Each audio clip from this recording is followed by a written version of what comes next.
Hamdi I takon madhnisë Allahut, Allahut që na krijoi në formën më të bukur, Allahut që na boni rrezik këtë Islam, fe e vetme pranuar te Allahu. Allahun e falenderojmë që na mundson me fytyrën tonë mi bë sejdë të madhit Allah. Allahun e falenderojmë për shumë mirësi që nuk kemi mundësi mi numëru. Allahun e falenderojmë edhe prej tij falje dhe ndihmë kërkojmë. Salat dhe selam I dërgojmë pejgamberit alayhis salam, shokëve të tij dhe gjithë anëtynëve që ndjekin rrugën e Islamit deri në ditën e Kiametit.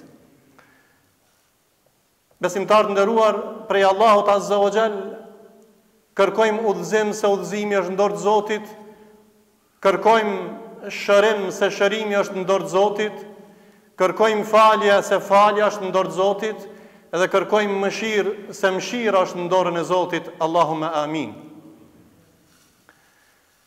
Sot në këtë ditë, në këtë hutbe, do të përkujtojmë dy ndodhi në kohën e Resulullahit sallallahu alaihi wasallam, që do të nxjerrim mësim nga jeta jonë e përditshme.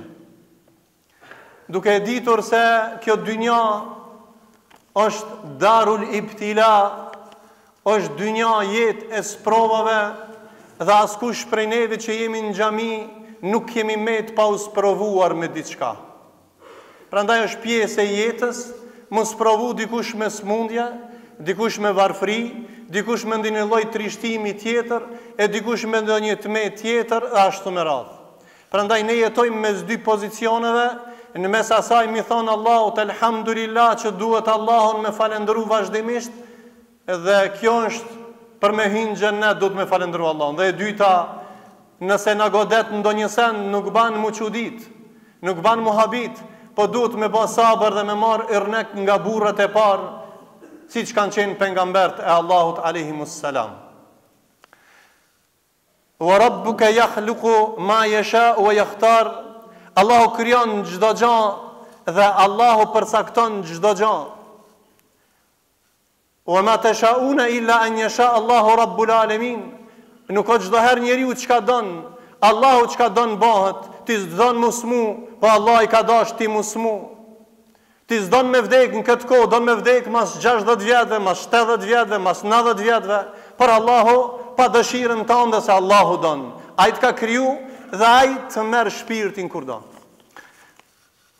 Mesazhi I kësaj hutbes. Nëse ne kemi ardhur në këtë dynja, kjo dynja nuk është e rrafshë dhe vetëm me gëzim, po është edhe me sprova, dhe ne duhet jemi ata që e mbushim boshllëkin njëri tjetrit duke I ndalë në ndihmë dhe në sustret. Nëse sot ka pandemi në nivelin global dhe njerëzit vdesin dhe janë të smut, e nëse dikush është I paralizuar, e nëse dikush ka një diagnozë tjetër, njeriu vdes prej xhelit dhe asgjë tjetër. Por ne e kemi obligim mi dalë në sustret njëri tjetrit. Ne kemi obligim mi dalë në ndihmë njëri tjetrit.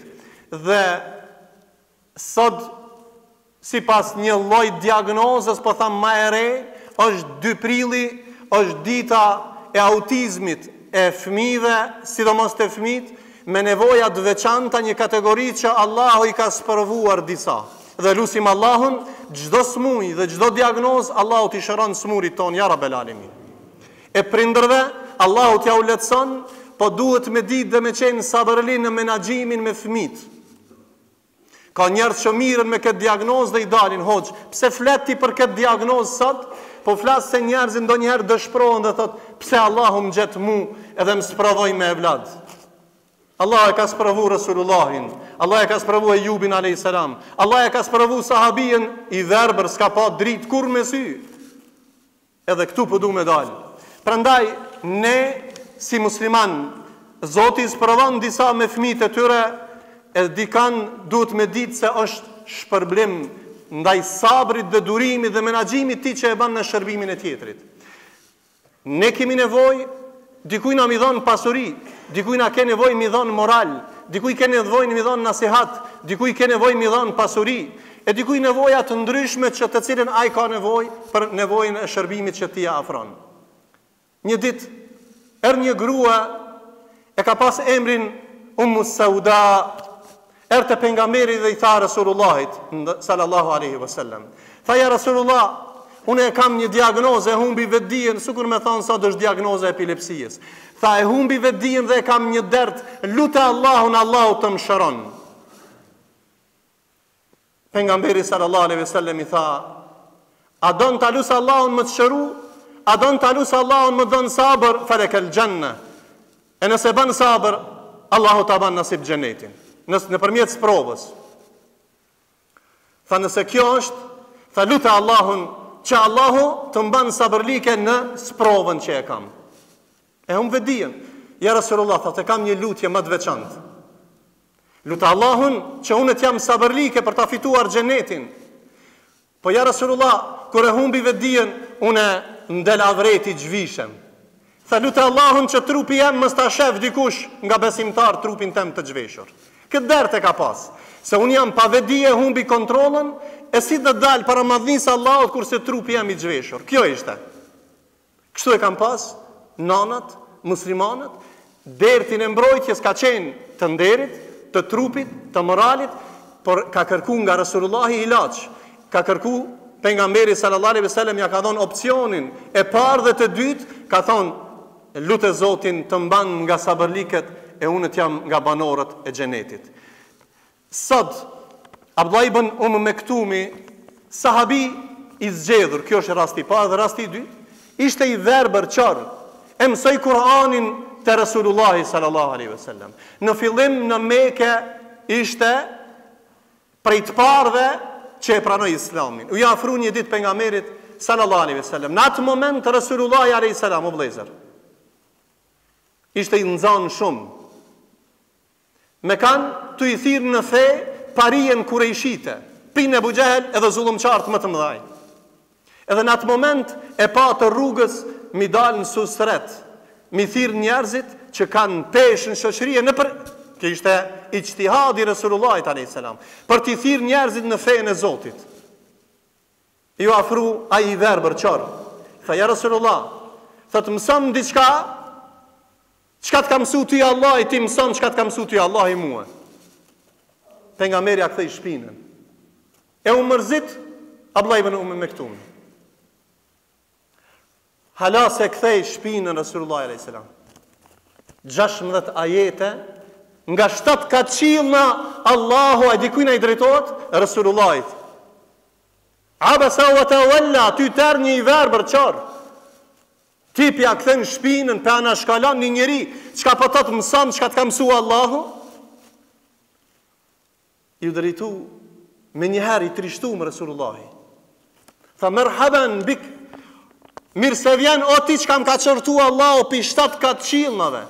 Do të të kytë qarë, e pejgamberi të i thirë njerëzit në feja, kthej shpinën, u mërzit këj burë, Allahu, për shkak kujdesit të veçantë, ndaj këtij njeriu, por ai nuk ka pas syt ballit, por ka pas syt zemrës, ka pas iman.